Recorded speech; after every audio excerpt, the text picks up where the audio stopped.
Hey everybody, it's Andrew Lone with Deliverance here with a video that I wanted to kind of talk about some of our errors, omissions, shortcomings, and surprises that kind of came up after the release of Deliverance. And people got their not only the initial impressions, but people have played hundreds and thousands of games of Deliverance, and so I wanted to go over a few of my I guess this video is meant to be more of a self-reflection of what we could have done better. And also, very importantly, I want you guys that are watching this video to help me, especially in the comments of this video. In particular, I want you to write a comment in this video down below, letting me know what we can do better. The purpose of that is really, I mean, we're going to do version 2 of, the Deliverance box. Some of those things we are going to craft an upgrade kit for anybody that bought the first version of the game.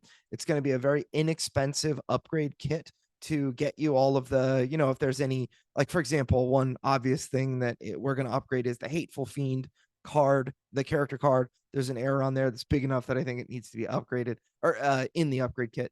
And we might include some other things that I'll talk about later. But this is to make the Deliverance product better. And so I'm going to get a little nitpicky in some of these things, but I hope you guys will take some time, watch. I'm going to divide into like 4 major sections. And here we go. I'm just going to dive in. So, first thing I want to talk about overall, because the tone of this video will be negative, I want to first say that Deliverance overall was a huge, huge hit. I actually think that it will be an evergreen product for us, that we will be able to build on it and sell it for lots and lots of years. And it's gonna get expansions. It's gonna get quarterly scenario pack releases for free. It's gonna get a lot of attention. And it was a huge hit. In some cases, I feel a little like the um Julia Roberts from Pretty Woman that walked, it's a silly, stupid analogy because I don't feel like Julia Roberts at all, but she was treated poorly by others and then came back with handbags full or hand or whatever bags full of stuff. And she said, big mistake, huge mistake, because they thought that she was poor. And anyway, go watch. I feel stupid digressing for so long about Julia Roberts and Pretty Woman, but there were a lot of people that discounted Deliverance as a game and thought it wouldn't amount to anything. There are a lot of people that were hoping that I would die, that I would fail, that everything in between, so that it wouldn't get released, on all sides of the spectrum, by the way. And then there are you guys that are our fans. And I have to say, overall, Deliverance was a huge success. There is a massive untapped base of people that would love this game that we learned. You guys, our fans, are super hardcore, fantastic, fantastic people. I mean, when, I always hear people talk about, I could not do this without you. We could not do this without you. I will tell you, I would be a puddle of water on the floor without you guys and your encouragement. This project is very different. The types of stressors that I deal with from other humans in this project are very different. And they are, some people that just either aren't very tolerant of the Christian faith that's portrayed in the game, or people on the opposite end of the coin that are Christians or Christians that are very intolerant of doing anything, of playing in the spiritual realm, of turning, the spiritual warfare into a game. Those types of people are very, very. In fact, I would say that they're the most vicious that I deal with on a regular basis. Generally, when I deal with a non-Christian person that's very upset or annoyed at the concept of the game, it's usually because they were hurt by somebody, or they feel like I might be doing something that I'm not. And most of those people, honestly, I would say 9 out of 10 of those people that say negative comments from a non-Christian perspective they would actually be shocked and surprised and happy if they got to play the game. So I feel like that's our area of biggest potential growth. It's actually the ones on the Christian side that are really upset that will not change no matter what. That's what I feel like. And so anyway, the people that judge a book by its cover, that was kind of a surprise. Now, surprises were supposed to be the last section, but I'll talk about them first. So I was surprised, and this is a positive thing, that Deliverance scores, it oscillates between 8.7 to 8.8 audience score on Board Game Geek. This is huge out of 10 stars. Not many games can boast this. We have over half of our rate, or almost half our ratings are 10 stars, and that is huge. We have a very large portion of our ratings are comments, or have comments. And that's just because, I mean, the way I look at it is we have a hardcore fan base that really loves this. And, and that's you guys, rating us on Board Game Geek, rating us on Amazon. That's makes such a big difference. And so I was really, really pleasantly surprised to see how active you guys are in supporting us and sharing the game and that kind of thing. And speaking of which, you guys, are really on fire for the game. Another surprise is that we came to around 2,000 copies of the game after were left over, and during our general release around like the end of November is when we finally got Deliverance to on our website to sell. And we now have less than 500 games remaining. And that's because you guys are talking about it, sharing it, and we have Facebook ads running and everything, but you guys are commenting on our Facebook ads and just being a really positive force. That is huge, and really a big surprise when I reflect back at how important you guys are to the success of the game. I really shouldn't be surprised at this because I'm a marketing guy, but to see the effect firsthand of a group of people so excited about a product that they are going to talk about it and play it, and I mean, that has been incredible for us as far as just being able to fuel our fire. Every game we sell is going toward the expansion and making it better. I'm actually not taking any money from this, even though we're making money. I'm relying on my full-time income as my digital marketing agency, and I'm actually paying a full-time artist, a full-time game developer, and support person, as well as a couple of part-timers that are helping us get the next game in ready. And our process is going to happen a lot faster, so that you don't have to wait 2 years after Kickstarter to get your next game. So by the time we go to Kickstarter later this year, which is estimated during the summer, like maybe July, we're going to have a game that's ready to go a lot faster. So we're like, people are working full time on the game right now, like several people, which is really cool. Before it was just me and my artist, whenever I was able to afford paying him.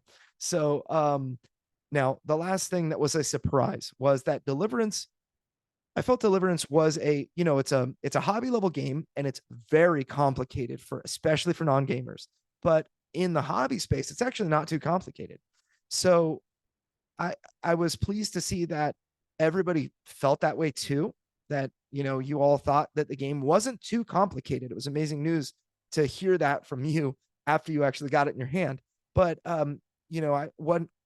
one thing that really surprised me was how much people are willing to put up with, for games that like Gloomhaven or other, there are many other dungeon crawl type games out there where, the setup takes 45 minutes and everything's really fiddly, tons of tokens everywhere and other things like that. Deliverance can get that way, but it's not really like that compared to many other games.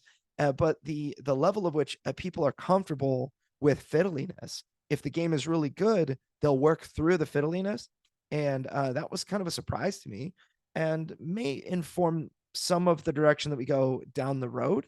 I'm still aiming to keep this next expansion nice and tight and, smart mechanics, not just adding a token in for every single character gets their own token now and whatever. But we're going to be, smart with it, but it does give us some freedom down the road. So now let's get into some of the errors that we made that I wish we didn't, but it's just the game. I heard this phrase. It really became real for me that a game is never finished. It's just published. So I wish that it could have been perfect, but it wasn't perfect. And some of the areas, the number one thing for me was the Hateful Fiend card had this misprint on it. We actually had the correct card sent over to the manufacturer, but for whatever reason, an older card was sent after that, and they ended up using the last file that was sent, and it was a total mistake. So the Hateful Fiend Self Harm has this random move 4 printed inside it, even though the ability it should say uh range asterisk, move asterisk, or it shouldn't even have the word move in there, because what it says is test 7 plus on success. Hateful Fiend, moves 1 space toward the nearest angel, so it's already explained in the ability itself. So it's not like a total mess, but it bothers me because people are moving Hateful Fiends. Hateful Fiends are like the Flash. They're moving like 8 spaces on a turn and just getting into, adjacency right away and causing lots of problems for new players. And that's something it's a misprint. They're not supposed to move that fast. So then another thing, but to a much lesser degree, really, I noticed that we're missing an asterisk on the Abomination's range of his tremor skill. It should say range asterisk because the range of the ability is explained in the skill itself, but it's not there. So that's to a lesser extent that annoyed me. I wish that was there. There are a couple of now in the campaign book, there are a couple of bugs, a couple of errors. One of them, actually the funniest one, is mission 4.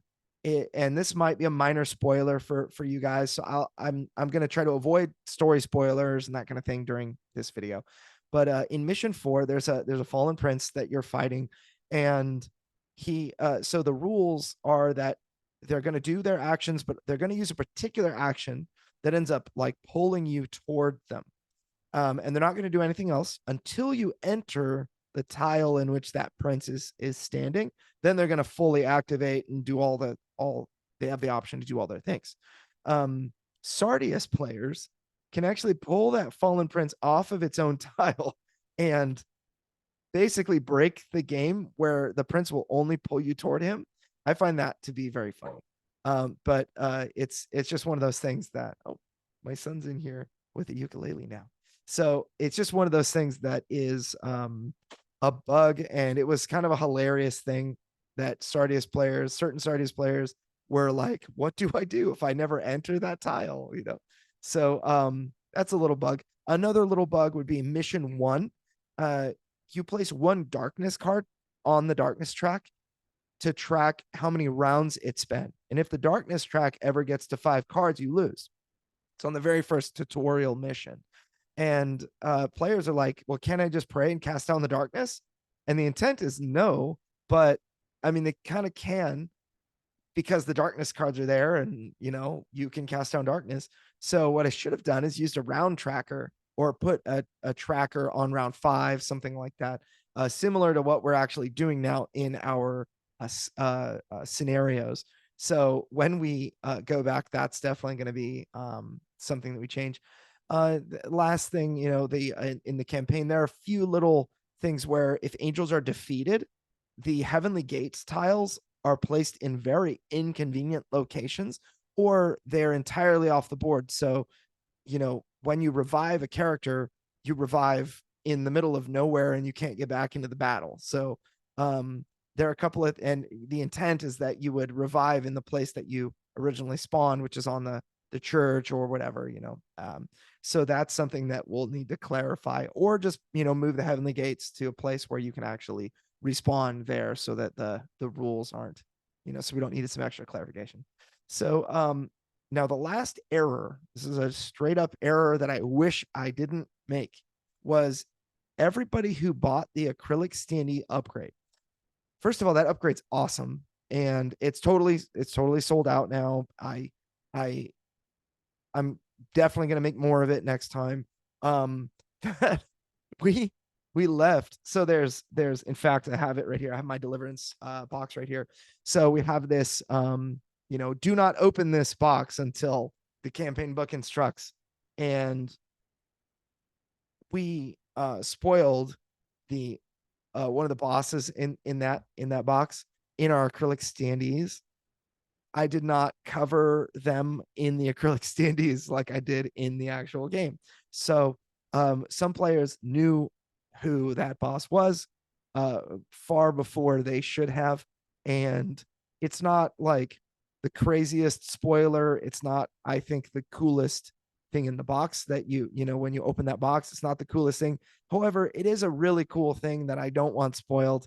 And that was a sad moment. Like, why didn't I just put a little extra tuck box in there, slot those 3 things in there, and then you would never have known until the time was right, so anyway, or at least you would have had the option. You wouldn't have had it spoiled for you against your will, so then it was so some omissions. Next, we're going to talk about the things that I omitted that should have been in there.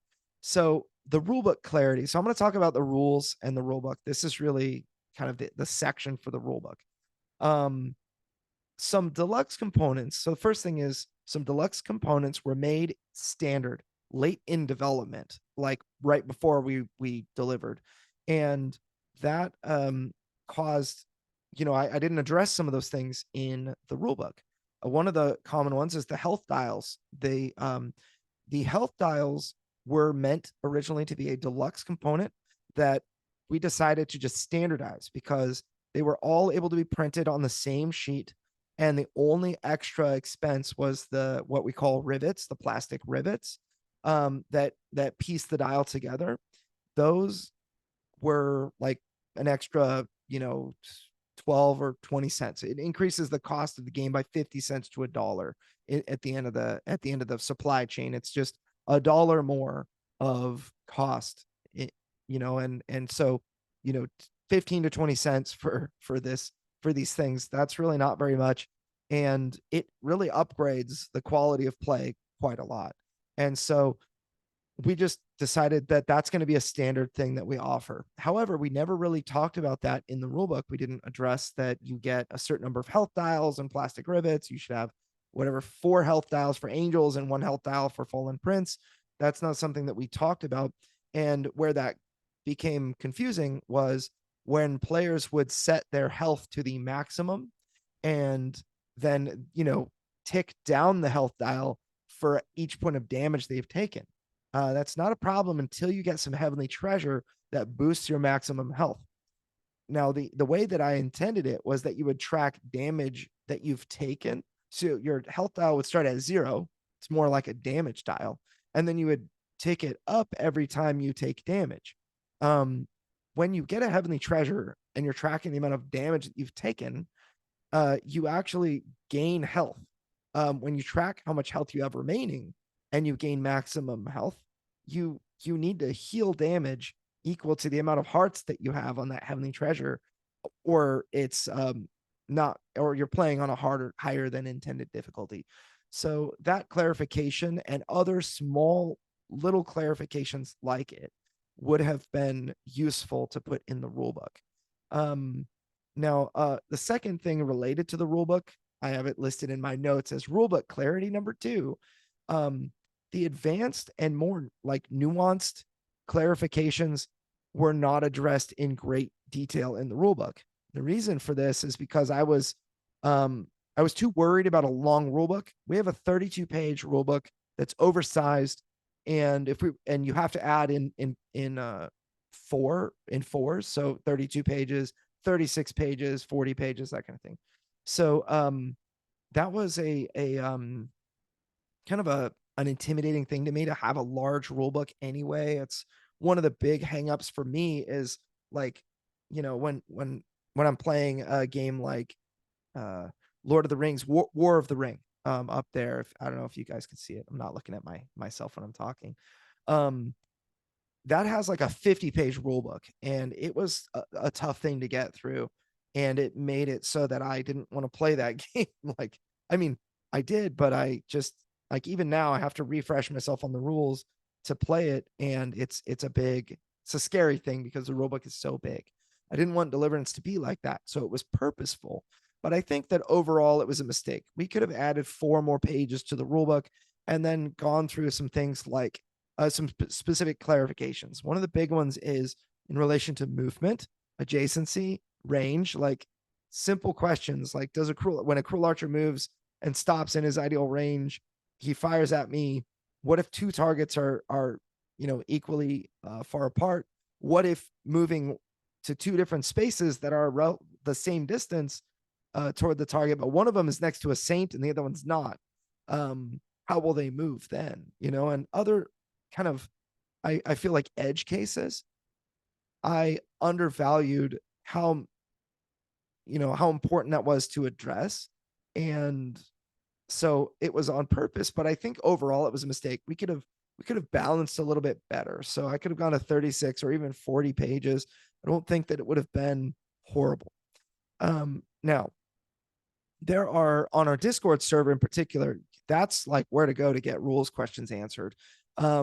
We have a couple of people that are really great about responding right away, and a lot of people that respond right away to rules questions to help new players and whatnot. But we have a series of frequently asked questions that you can go and review. And we've been kind of developing, that's where we're kind of developing our compendium of rules appendix that we need to put together. So we omitted a rules appendix or like an advanced rule book. So and we did that on purpose as well because we didn't want to be intimidating. How about a 32-page rule book and a 35 or 36-page advanced rule book? It's like I didn't want players to have to look at that. But a rules appendix is something that I think would be very valuable. Something that would address the nuances of each card in the game would have been really great, or each card that had some questions on it. For example, and then just general frequently asked questions. Like, there's this concept between the test. Is the angel testing? Is the demon testing?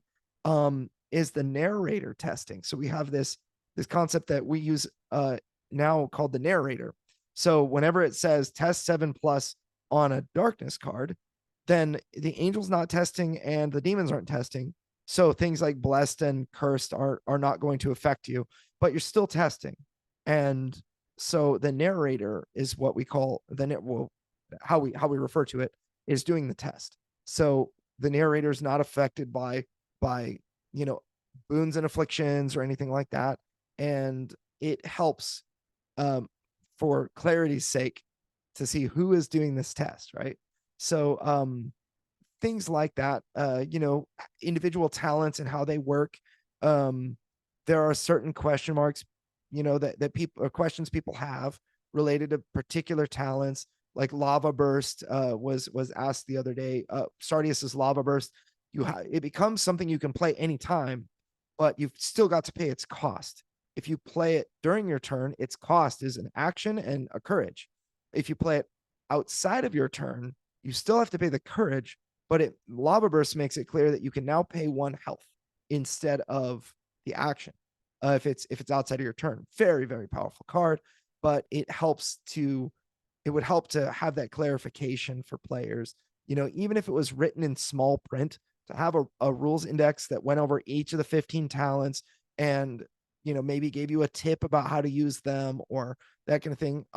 Something related to demon talents in particular, effects there, and other elements related to like how demons fall back or how they surround angels or how angels would fall back, in little movement nuances there would have been a benefit in the rules appendix, things that are not necessarily important to have a strong understanding over all these edge cases, but things that would be helpful to have a written thing that addresses them instead of having to go to Board Game Geek or Discord or ask or send me an email, to get that answer, or just decide for yourself.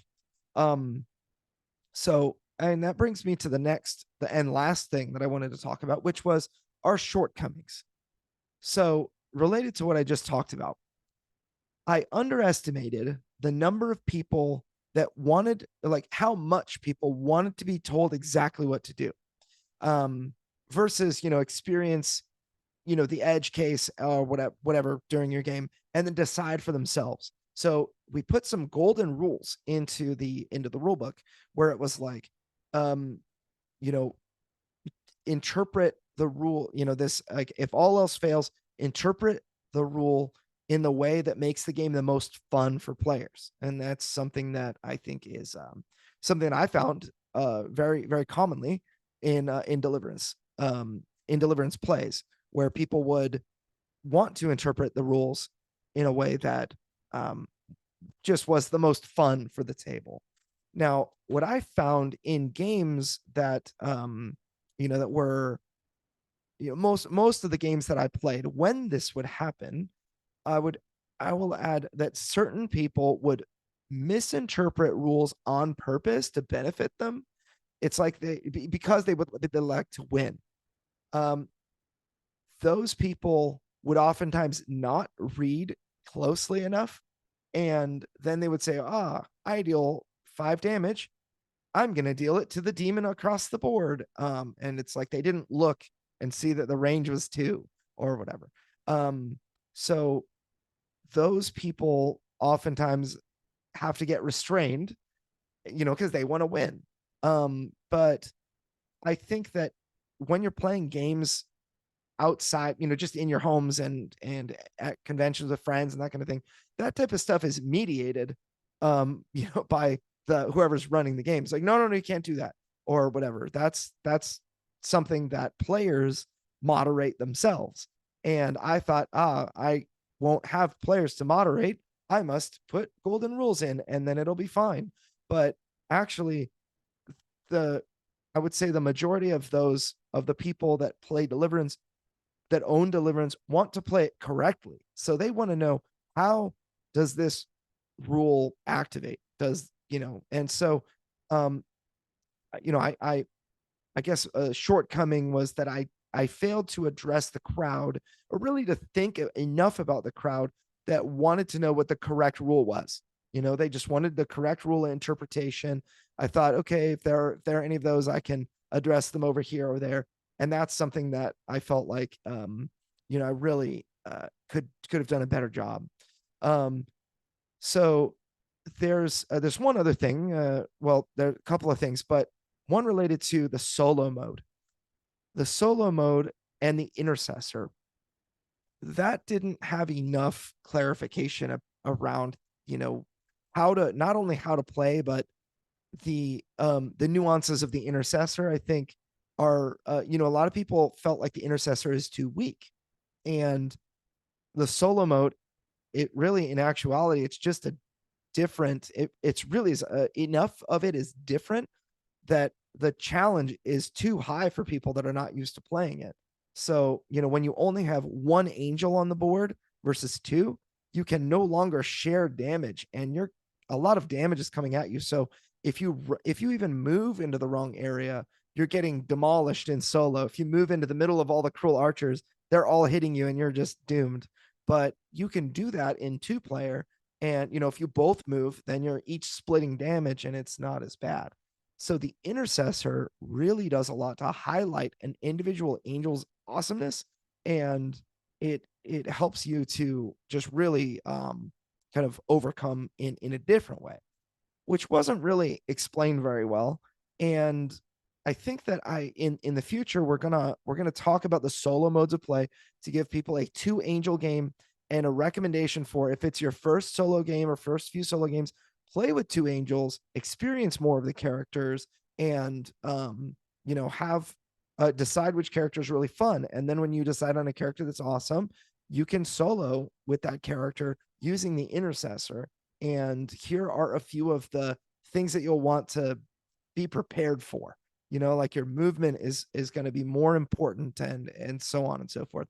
That would have been an excellent addition to the rulebook, because solo players really, I find overall solo players really love the game, but that would have been really great because I think that the appreciation for the Intercessor is lower than I think it should be. I love the Intercessor. So anyway, now two other things, and these are, one is, I'm not sure if it's embarrassing or not, but you be the judge. The campaign story. I think this was overall a shortcoming that was reflected by a number of players. Not like crazy, a lot of people really enjoyed the story. We worked hard on it. I pretty much wrote the story myself, and then I had Ian Tyrell, who's awesome. My editor. He edited the game, got most of the bugs out of the game, and also co-authored the story with me. So we worked on that story, but we were limited, number one, by our experiences as fantasy writers. We're not professional fantasy writers. And so, or at least we weren't until we released this. So, in some ways that I don't quite understand yet, I can't quite fathom yet.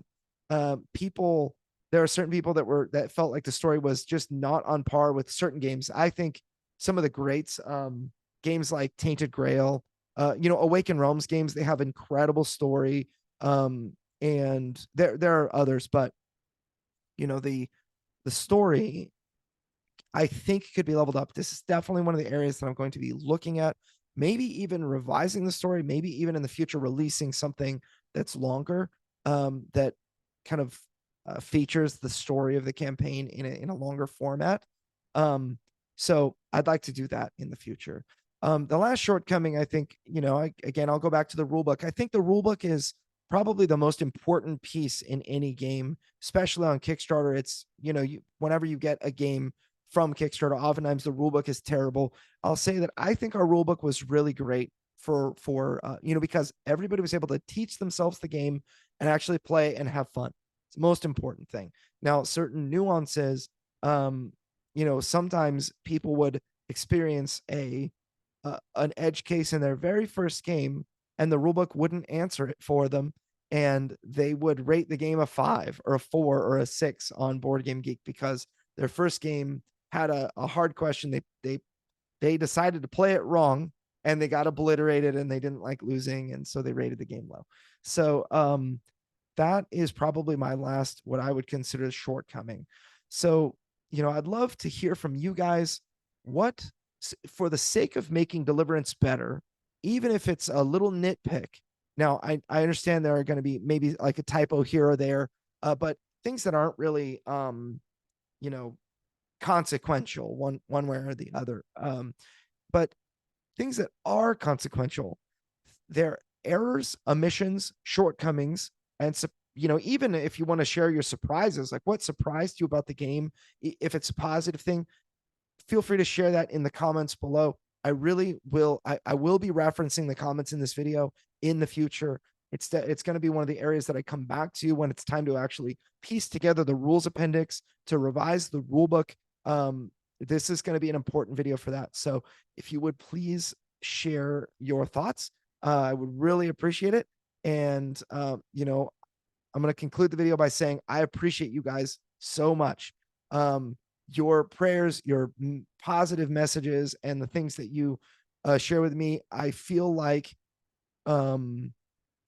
you guys just are helping me make this game.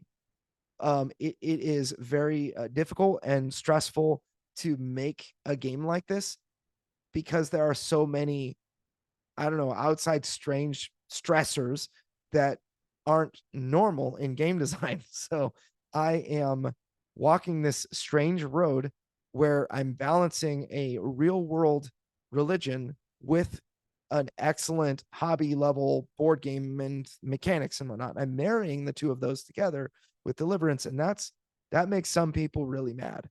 It also makes other people wonder, is this good or is this going to preach at me?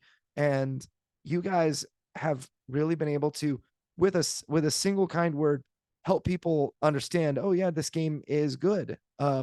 It's not too preachy or whatever. You're able to address people that you know, talk trash on it, or that kind of thing, in a kind way. And I really appreciate that.